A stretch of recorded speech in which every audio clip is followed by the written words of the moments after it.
Good morning SGTB students. I am Daljit, your Hindi teacher. Welcome to Hindi class. प्यारे बच्चों, हम पाठ नंबर 12 कारक पढ़ रहे हैं, जिसके अंदर हमने कारक की परिभाषा पढ़ चुके हैं। संज्ञा या सर्वनाम का जो रूप वाक्य के अन्य शब्दों के साथ उसका संबंध प्रकट करता है उसको क्या कहते हैं? कारक। जैसे तुलसीदास ने रामचरितमानस लिखी, तो तुलसीदास क्या है? संज्ञा।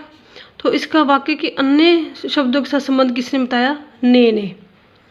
तो जो शब्द वाक्य के अन्य शब्दों के साथ संबंध प्रकट करें उसको कारक कहते हैं। कारक कितने होते हैं हमारे पास? 8 कारक हमारे पास 8 हैं। कर्ता कारक और कर्म कारक हम पढ़ चुके हैं। कर्ता कारक और कर्म कारक हम पढ़ चुके हैं। आगे हम करण कारक और संप्रदान कारक आज पढ़ेंगे। करण कारक। संज्ञा या सर्वनाम का जो रूप कर्ता के साधन का बोध कराता है, अर्थात कर्ता जिसकी सहायता से क्रिया को पूरा करता है। क्या कह रहे हैं? संज्ञा या सर्वनाम का जो रूप कर्ता के साधन का बोध कराता है, अर्थात कर्ता जिसकी सहायता से क्रिया को पूरा करता है उसको करण कारक कहते हैं। करण कारक का चिन्ह क्या है? के द्वारा या से। तो क्या है कहा इन्होंने? कर्ता जिसकी सहायता से क्रिया को पूरा करता है। जैसे रुचि ने चाकू से सब्जी काटी। रुचि ने सब्जी किससे काटी? चाकू से। तो से क्या है? कर्णकार का विभक्ति चिन्ह। से क्या है? कर्णकार का विभक्ति चिन्ह। जैसे रुचि ने चाकू के द्वारा सब्जी काटी, तो रुचि ने सब्जी किसके द्वारा काटी? चाकू के द्वारा। के द्वारा क्या है? कर्णकार का विभक्ति चिन्ह। तो रुचि क्या है? रुचि ने सब्जी काटने का काम या क्रिया चाकू से की है। रुचि ने क्या काम किया है? सब्जी काटने का काम किया है, जो किसके साथ किया है? चाकू से। तो चाकू क्रिया का साधन होने का बोध करवाता है।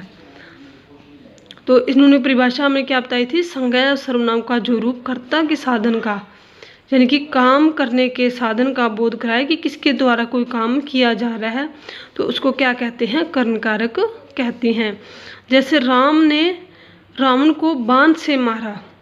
राम ने रावण को किससे मारा? बाण से। से क्या है? करण कारक का विभक्ति चिन्ह। राम ने बाण के द्वारा रावण को मारा। के द्वारा क्या है? करण कारक का विभक्ति चिन्ह। तो बाण मारने की क्रिया का एक साधन है जो क्या है? करण कारक है। नेक्स्ट है हमारे पास संप्रदान कारक। संज्ञा या सर्वनाम के जिस रूप से यह ज्ञात हो कि उसके लिए कुछ किया जा रहा है।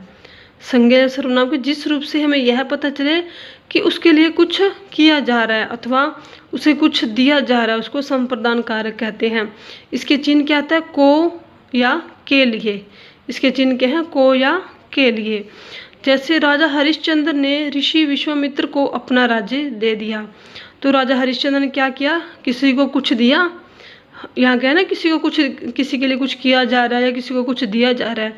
तो राजा हरिश्चंद्र ने ऋषि विश्वामित्र को अपना राज्य दे दिया। तो को क्या है? इसका विभक्ति चिन्ह। जैसे राजा हरिश्चंद्र ने ऋषि विश्वामित्र के लिए अपना राज्य दे दिया, तो किसी को कुछ दिया।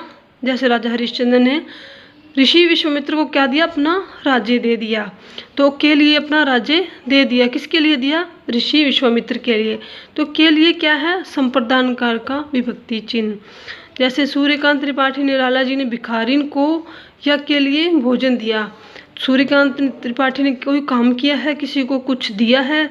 क्या दिया है? भिखारिन को भोजन दिया है। तो जहाँ किसी के लिए कुछ किया जाए या किसी को कुछ दिया जाए वो क्या है? हमारे पास संप्रदान कारक है। तो डियर स्टूडेंट्स, हमने आज 2 कारक पढ़े हैं। नेक्स्ट हम नेक्स्ट क्लास में पढ़ेंगे। Thank you. Have a nice day.